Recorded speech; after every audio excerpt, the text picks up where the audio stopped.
I looked indifferently at the plate of cold food that stood opposite me on the table and sighed heavily.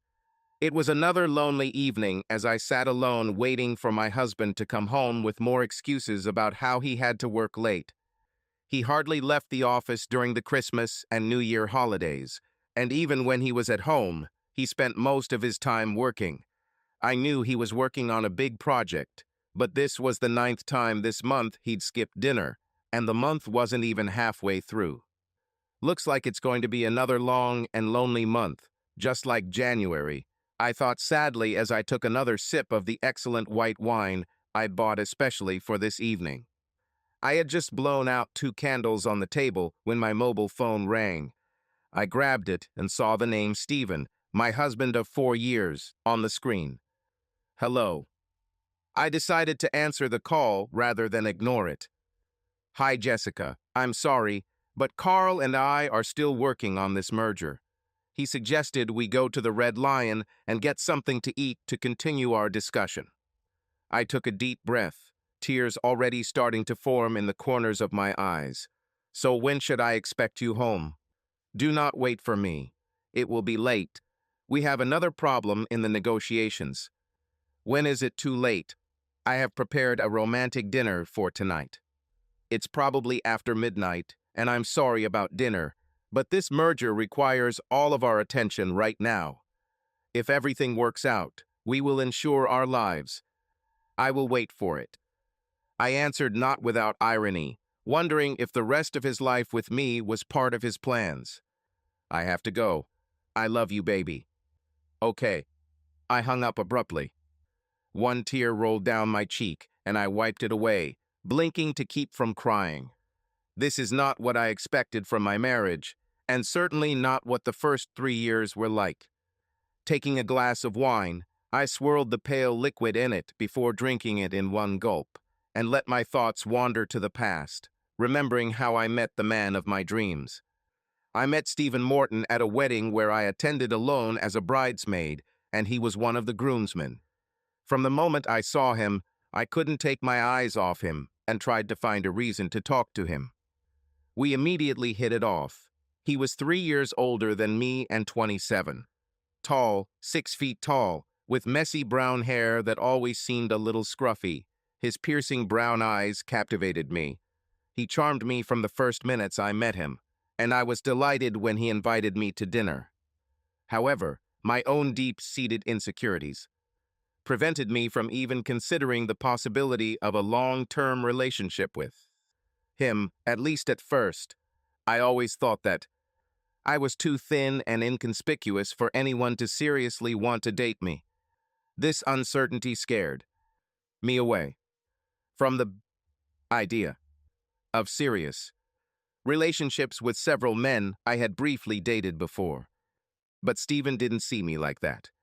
He said his impression of me was as follows: a fairly tall girl, 5 feet 8 inches, attractive, with long dark brown hair that fell below her slender shoulders. Her slender figure with small 34B24-34 breasts made the dress she wore attractive enough to intrigue rather than show off, and she captivated him from the start.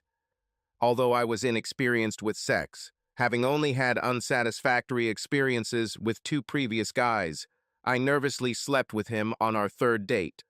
We had been dating for 6 months before Stephen proposed to me, and I said yes without any hesitation. Fluctuations. At first, the marriage was even better than I could have imagined. We were crazy about each other and tried to spend as much time together as we could. The sex was great, and we had it every day, almost without exception, for the first couple of years. Naturally, the frequency of our love affairs decreased by the 3rd year, partly due to the general demands of life, but mainly due to Stephen's new job. We still had sex at least 3 or 4 times a week, but sometimes the intensity and passion would noticeably diminish. Then, just a few months ago, he got promoted and began working with his boss, Carl, on a huge merger project with another company. This required long hours and numerous business trips, sometimes for days at a time, and it had an almost catastrophic impact on our marriage. My husband and I haven't made love for almost 3 months because he was either away or too tired. Socialization had also become a rarity since Stephen was always working and, other than the occasional meeting with friends, it had been a long time since I'd enjoyed a night out. I sighed tiredly again and poured myself another glass of wine, holding the half-empty bottle in my hands and wondering if I should finish it. After taking a sip, I looked at the dinner I had been preparing for so long as a surprise for my husband and wondered why I was doing this. I stood up, grabbed the lovingly prepared meal, and calmly scraped the cold, congealed food into the trash can before putting the plates and cutlery in the dishwasher. After cleaning everything up after eating, I took my glass and bottle of wine and went into the living room. To disperse the oppressive silence, I turned on the TV, although I didn't watch what was on the air. Instead, I continued to think about what was going wrong in my life, staring blankly at the screen, tears streaming down my cheeks. I stared at nothing for the next hour until I had finished my glass, then poured myself another. Was it work, or had my husband already lost interest in me? I always appreciated everything he did for me, and as far as I know, I was a faithful and loving wife, so what's the matter? Taking my time, I eventually finished the entire bottle, dropping it as, somewhat tipsy, I staggered to bed and hopefully fell asleep, miserable and alone. I must have dozed off because I didn't hear what time my husband came home. This only became apparent when I saw the rumpled bedding and pillows next to me. In fact, I didn't even notice he came home until I heard the front door close as Stephen left for work the next morning. I carefully got out of bed, feeling quite queasy from the hangover from the night before, and headed straight to the bathroom to take a couple of aspirins and shower.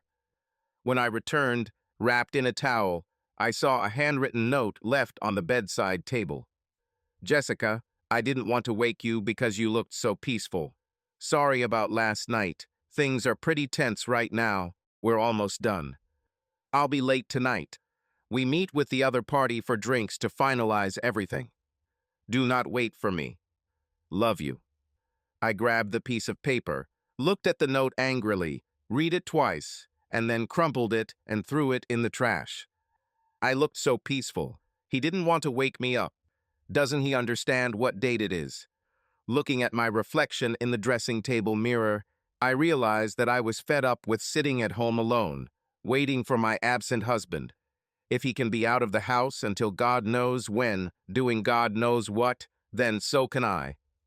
Having finally made my decision, I exchanged the towel for a robe and headed to the kitchen to make myself some coffee and plan the rest of the day. Looking sadly out the window at the morning sun, I wondered what Stephen was doing today. Where is he? What is he doing? The fact that I didn't even think about who he might be with was just a testament to the trust I had in the man I loved. However, this did not solve my problem of what to do about being left alone. A little retail therapy would be my first order of business, I decided as I sat at the kitchen counter with a cappuccino. I was going to go out and buy myself a new dress, a pair of shoes, and maybe even some sexy lingerie. I might also try booking a haircut and manicure. Now that I had made up my mind, I quickly finished my coffee and went back to the bedroom to get dressed. After I made the bed and quickly tidied up the house, I called the hair salon and luckily was able to get an appointment for later that evening. I quickly pulled my long hair into a ponytail and applied some light makeup, mascara, eyeshadow, and lip gloss. It was enough to highlight my eyes and satisfy my vanity, but not so much that I looked tacky while I was shopping. Choosing an outfit was a lot easier, and since it was going to be a warm day, I chose my skinny ripped jeans and a red cami top with my usual black lace underwear underneath. Looking at myself in the mirror, I felt my mood lift for the first time in weeks. Stephen might not have judged me, but I was determined to do something for myself and stop sitting around waiting for him.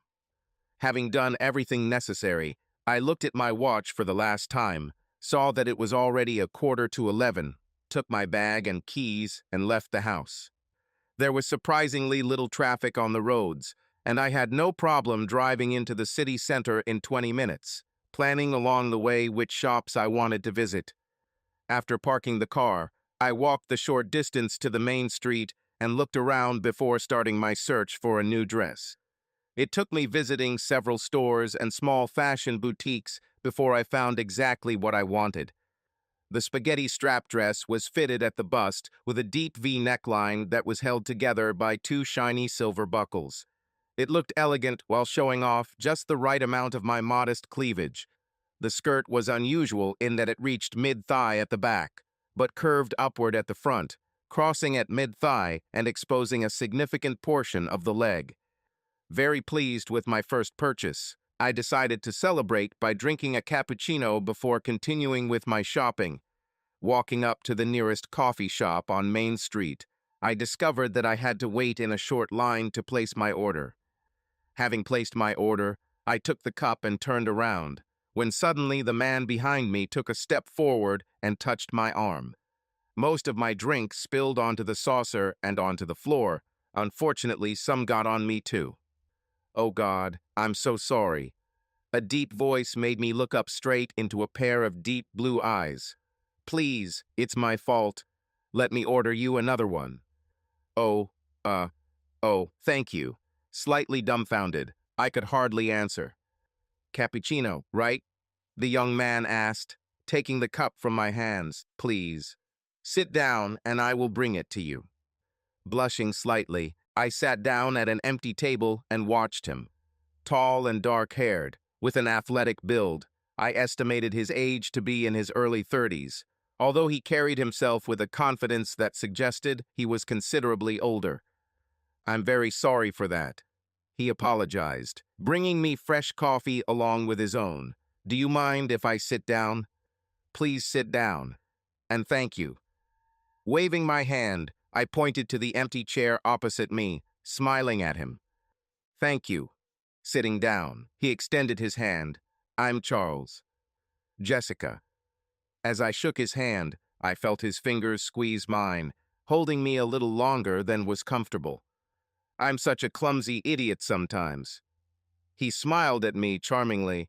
"I'm terribly sorry, Jessica." "It's okay. It happens." I felt a slight excitement in my stomach and blushed on my cheeks, looking across the table at him.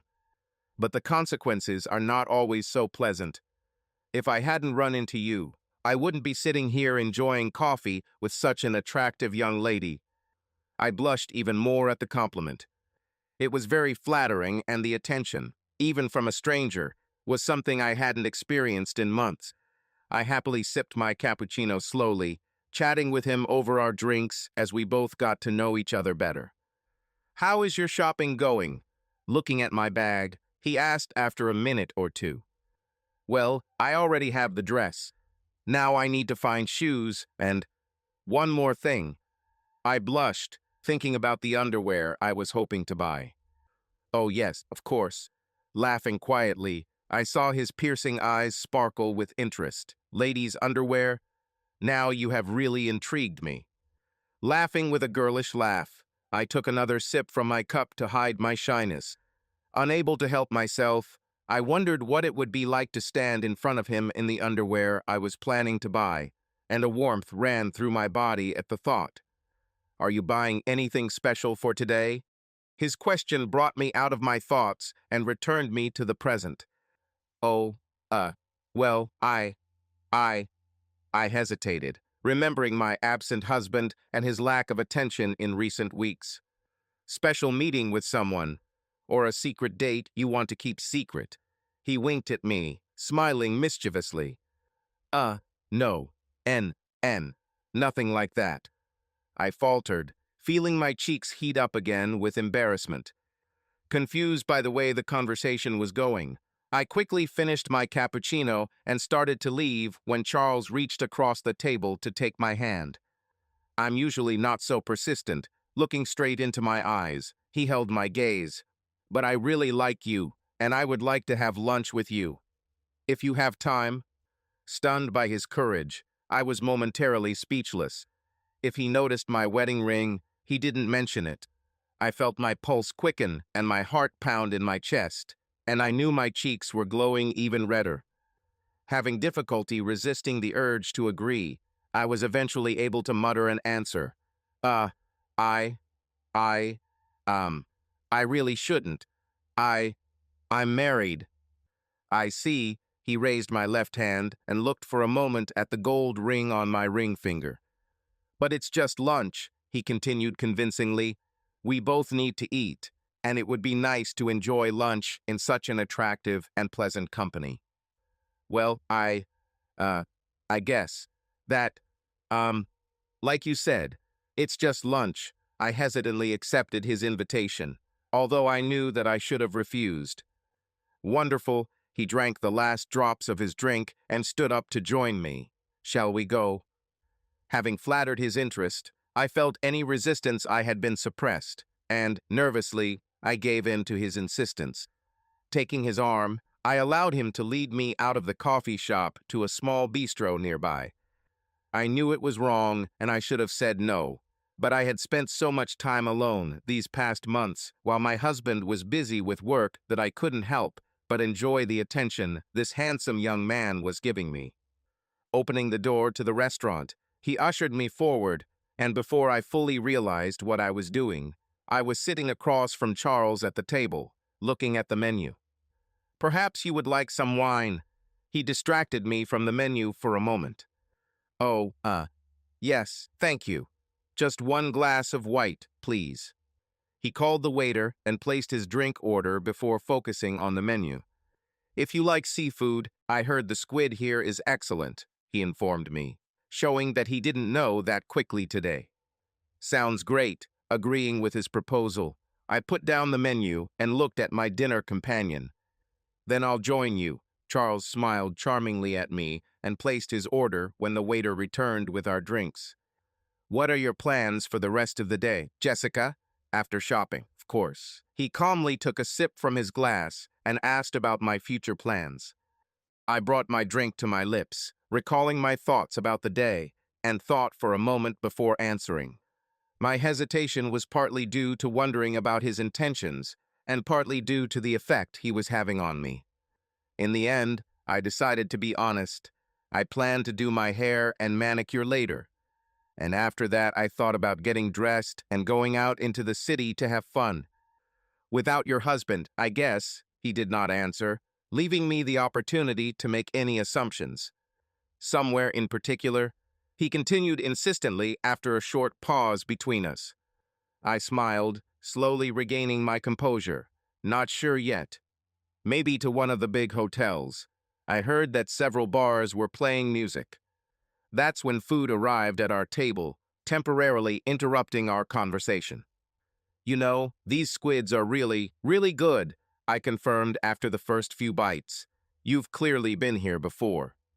Yes, it's really tasty, Charles agreed with me, and yes, guilty, I've actually been here before.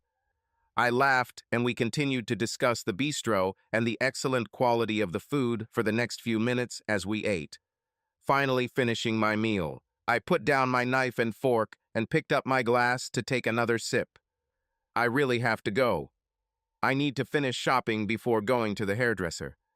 It's a big pity, he frowned. Maybe I can persuade you to change your plans. Oh, no, sorry. I need to get my hair done.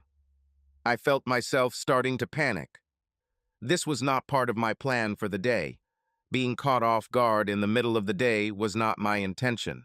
I wanted to pamper myself, glam myself up, and go out on the town. But now I was trying to resist the charms of a stranger who clearly wanted more than just a dinner companion.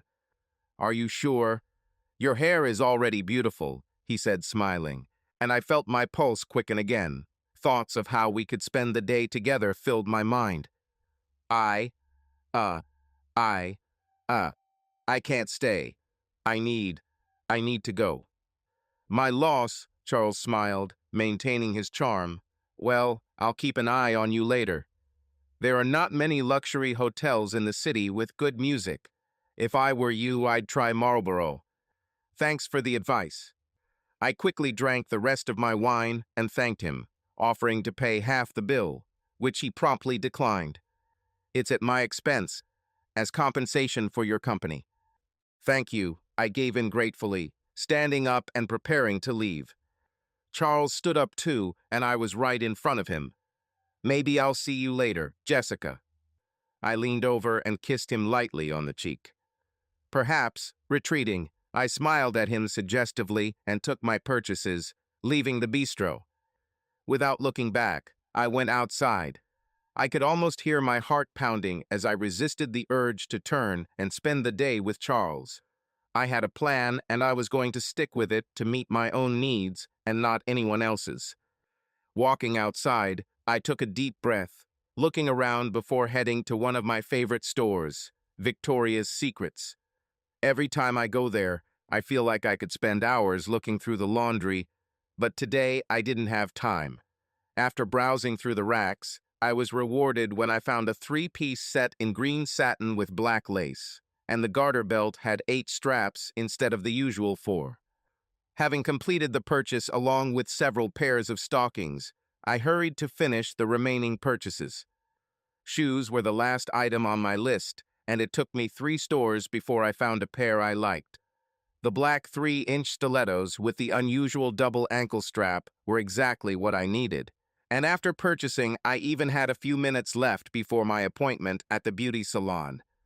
I spent the next couple of hours relaxing in the chair while my hair was done. After cutting and washing her hair, the hairdresser styled it into a soft bun with lots of loose curls hanging around her neck and shoulders. I also got my nails done with extensions and a shiny black polish with silver stars. When I left the salon almost 2.5 hours later, with my bags, I felt like $1 million. I even pushed Charles out of my thoughts and felt much better thinking about the evening's plans. My trip home was uneventful despite the busy evening traffic, and when I arrived home, I immediately left my bags in the hallway and headed to the kitchen. I hurriedly prepared a simple meal for myself, not wanting to spend the evening drinking on an empty stomach, and sat down to eat. After I finished my light dinner, I headed to the bathroom to take a shower, being careful not to get my hair wet. Then, after drying myself with a towel, I sat down at the dressing table to apply my makeup, trying to look absolutely perfect. I applied the fake lashes first, carefully gluing them in place before applying mascara to make them even darker and longer. I then applied dark gray eyeshadow following the eyeliner, creating a flowing outline. Satisfied with my eyes, I added pink lip gloss to complete my look. Dressing was easy. I had everything I wanted to wear. After fastening the garter belt around my waist, I carefully wrapped a pair of black seam stockings up my legs, attaching them to the 8 strap clasps. I then put on the panties that matched the set, followed by the dress I had purchased earlier that day. Wearing a bra was not practical, and the crisscross pattern on the front of the skirt barely covered the top of my stockings. After putting on my new shoes, I fastened the straps around my ankles and was ready to go. I was checking my image in the mirror when the taxi I ordered pulled up and honked outside. Taking a deep breath, I picked up my purse and, calming down for a moment, walked out of the house, locking the door behind me before getting into the back seat of the taxi. "Where are we going?" The driver turned and looked me up and down, his gaze lingering on my cleavage before dropping to where my skirt parted, exposing my thighs. "To the Marlborough Hotel, please." "Oh, okay. Of course." He reluctantly looked away. I smiled to myself as the taxi pulled away, watching the driver adjust the rear-view mirror to look at me. Taking a deep breath, I decided to give him a little show and spread and crossed my legs again, letting my skirt open a little more to reveal the top of my stockings. He drove slowly, often taking his eyes off the road to admire me and hopefully avoid getting into an accident. Arriving at the hotel entrance, I paid for the fare, waiting for him to come out and open the door for me. Then I made sure he got another look at my bare thighs over my stocking top as I awkwardly stepped out of the taxi. The Marlborough was a grand old building with marble columns at the entrance and an old-fashioned revolving door that, due to years of underfunding, was in dire need of renovation. Its traditional splendor barely concealed the peeling wallpaper and peeling paint, which were clearly visible if you looked closely. Standing in front of the entrance, I felt my heart pounding in my chest and was on the verge of turning and running away as my courage had almost deserted me. But I knew I had to do it. I wasn't about to spend another night at home alone waiting for my husband. Somehow, I resisted the urge to run, pulled myself together, suppressed the rising panic, and walked through the doors into the hotel lobby.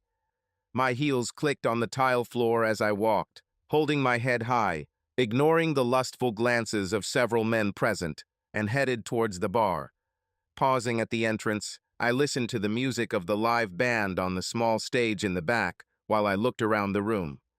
Then I saw him, my goal for this evening. It was easy to distinguish him from other men. A little over 6 feet with an athletic build and slightly scruffy brown hair. He was in a group of 4 men, all in suits, deep in conversation. He was too busy to notice me standing in the doorway. Instead, he focused on what his friends were discussing. I watched him for a minute and then unobtrusively walked towards the far end of the bar. Being one of the few women in the place, I caught the attention of most of the men present as I walked gracefully between the tables, and although a couple of the men in his group noticed me, he did not turn around. Keeping him in sight, I was able to take a seat on the bar stool, carefully pulling down the crossed parts of my skirt so as not to show too much leg to everyone present. Once I got comfortable, I ordered a gin and tonic from the bartender, trying to ignore the lustful looks at me as I sat there, and it didn't take long before someone approached me.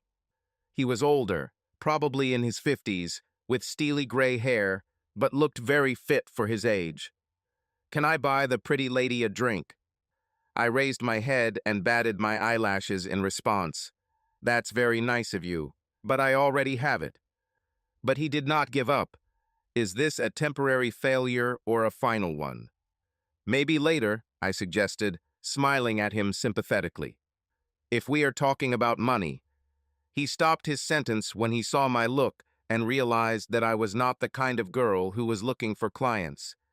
"Oh, I'm sorry," he stammered and hurried away. Returning my attention to my chosen target, I watched as he walked away from his friends and headed towards the bar, apparently ordering another round for them. Making a quick decision, I climbed off the chair, not caring that my stockings were visible to anyone watching, and walked straight towards him. "Oh." He turned and stared at me, mouth open. "Would you like to buy the girl a drink?" I asked him, biting my lower lip, as modestly as possible, interrupting him when he was about to say something. I, yes, what? What would you, want?" He stammered, obviously completely stunned. "I'll have a gin and tonic, please, with ice and lemon." He was about to speak again, but I put a finger on his lips to stop him and smiled sweetly. "No names. Tonight we are just 2 anonymous people." Oh, right. Yes, of course," my crush for the night managed to reply, before turning and ordering from the bartender. "I hope your friends won't be offended that you're leaving them." I winked sweetly, glancing at him. He looked back at them. I have to." "Of course, if you don't want to."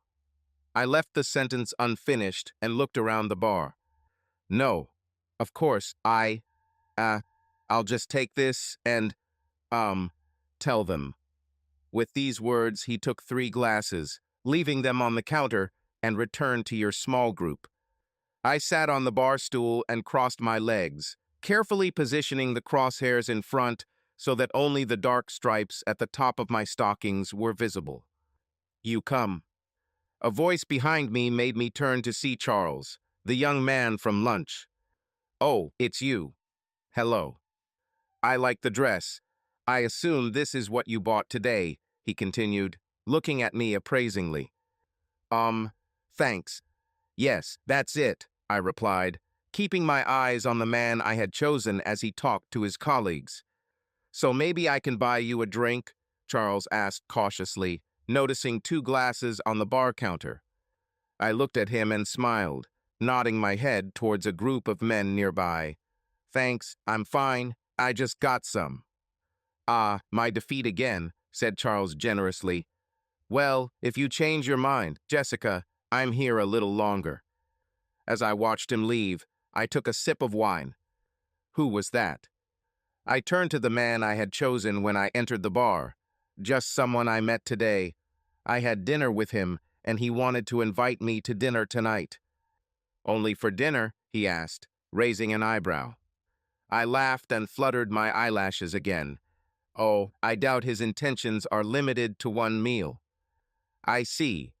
What are your intentions towards me, now that you forced me to buy you a drink?" I took another sip of the gin, scrutinizing it over the rim of the glass. "I think it's up to you. I wasn't planning on coming home tonight." "So, what if I book us a room?" Seductively spreading and crossing my legs again, I made it clear that the bottom of my dress was revealing a little more than it should have, revealing a glimpse of bare skin above my stockings. "Then we'll have to see what happens, won't we?" Biting my lower lip, I put my hand on his arm and offered it seductively. Taking out his phone, he dialed a number and began talking, apparently arranging for a hotel room, all the while looking at the sexy brunette sitting opposite him, who smiled invitingly at him. "Ready. We just need to pick up the key at the reception," he smiled at me, taking his own drink and taking a sip. "Won't your friends be offended that you leave them?" My eyes opened naively as I looked across the bar at the three men he was with. No, I'm sure they'll understand. We've mostly finished our business, and it's not every day that a guy gets seduced by an attractive young lady. So, do you find me attractive?" He smiled. "You're kidding. You're just gorgeous." I didn't answer, just took a sip of the gin and tonic, emptying my glass, and smiled. "So," he licked his lips, clearly nervous in anticipation of what might happen. "Another drink?" "Certainly." I placed the glass on the bar and sat down, inspecting it while he ordered us another round. He really was my type: tall, athletic, and incredibly sweet. I was still looking at him when Charles' voice behind me made us both turn around. "Do you mind if I ask the lady to dance?" "Oh, no, no, that's okay." He looked between Charles and me, slightly embarrassed. "I'll be back in a minute. Don't go," I said, jumping off the chair, showing an indecent amount of bare thighs, and took Charles's hand. Looking back with regret, I saw his eyes following me as Charles led me to the small dance floor. Joining several couples, Charles hugged me a little closer than he should have. As we danced, I looked at my man at the bar, standing with a glass in his hand and watching us. "You look great tonight, Jessica. Are you sure I can't seduce you?" A whisper in my ear made me flinch. It seemed like forever since a man had given me any attention, let alone called me gorgeous, and it happened twice in a matter of minutes. I felt my heart begin to beat faster at the thought, and I allowed Charles to pull me even closer to him. I, I, uh, Looking down into my eyes, he continued, "I want you, Jessica. I want." "Charles, I can't. I, I interrupted him, trembling, not wanting him to finish the sentence, feeling my resistance weakening. "Why not? I'll make this night unforgettable." He raised my left hand between us, showing my wedding ring. "And that obviously doesn't mean much to you." "I just can't. I'm sorry." Gathering my last willpower, I rejected his offer. He retreated reluctantly, and I sighed with relief. "I guess you made your choice, Jessica. Have some fun." With these last words, he left, leaving me to return to the bar. "I thought you might have changed your mind." "Are you jealous?" I laughed, looking into his eyes. His smile sent a thrill of desire through me. "Absolutely. You're mine tonight." I smiled regretfully at Charles across the room as I carefully, albeit again showing my stocking top to anyone who was watching, sat down on the bar stool, despite the tempting idea of spending the night With Charles, I had other plans, and most of them were right in front of me. I like girls in stockings, he said, looking at my bare thighs. Most men like it. As far as I know, I adjusted my skirt to cover my naked body above the nylon. You're right, he laughed at my late attempt at modesty. Over the next few minutes we chatted, and I could feel the sexual tension building between us as I slowly drank my second glass of wine and flirted with him. How does your wife feel about you being here tonight? I raised his hand to look at the gold ring on his finger. Probably the same way your husband feels about you being alone in a bar full of horny men. Ah, touch, I laughed, letting go of his hand and fluttering my eyelashes again. And here we are, two married people with the whole night ahead of them. His gaze fixed on my eyes. Here we are, I whispered flirtatiously. So let's go to the room. He finished his drink and placed the empty glass on the bar. Or do you want another one? No, I'm ready for what you have planned. I drank the rest of my drink and carefully climbed off the chair, again unsuccessfully trying to hide part of my stockings and thighs in the process. Taking his arm, I let him lead me from the bar to the hotel lobby, smiling at his friends as we left to pick up our room key. Standing next to him at the reception desk, it was obvious from the look of the young woman receptionist that she considered me a girl of easy virtue who had picked up a client. The thought of her seeing me as an easy girl gave me a warm feeling inside, and I felt myself getting aroused. This is room 509. Sir, she barely took her eyes off me as she handed him the key, checking his credit card details. Is there a big bed? I smiled at her mischievously. I'm sure Madam will find the bed more than satisfactory. Her voice dripped with condescension as she answered me. I laughed and snuggled up to the man next to me. Okay, we'll need a lot of space. Keeping my hand connected, I looked at her and winked as we walked towards the elevator, my stiletto heels clicking loudly on the marble floor. You'll drive us out of here if you're not careful. What? I objected innocently. Do you know that? You and the receptionist just now. He laughed when the elevator doors opened with a characteristic sound. Walking inside, I turned to him. She deserved it, you arrogant cow. When the elevator smoothly closed behind us, I pressed myself against him, wrapping my arms around his neck and tilting my face towards his, pulling his lips to mine. We were still kissing passionately when we reached the 5th floor and the doors opened. Backing away, I blushed and looked down as we walked past an indignant middle-aged couple waiting for the elevator to go downstairs. What is your number, dear? Taking his arm. I laughed as we turned left, and he led me along the carpeted corridor to room 509. You're just insufferable, you know? He chuckled as the couple remained behind, heading down to the 1st floor. It makes life more fun. Shaking his head, he smiled and unlocked the door. Typical hotel room. It began with a short hallway that opened into a fairly spacious room with a double bed and a sofa, as well as a table and chairs. On the opposite wall, there was a lot of glass opening onto a balcony overlooking the twinkling lights of the city. The only other noticeable place was the small bathroom right by the entrance. Very nice, I muttered, looking around as he took off his jacket and walked up behind me, putting his arm around me to pull me towards him. Throwing his head onto my neck, I felt his hands rest on my breasts. Closing my eyes, I leaned back against him, enjoying the feeling of a man's hands on me for the first time in a long time.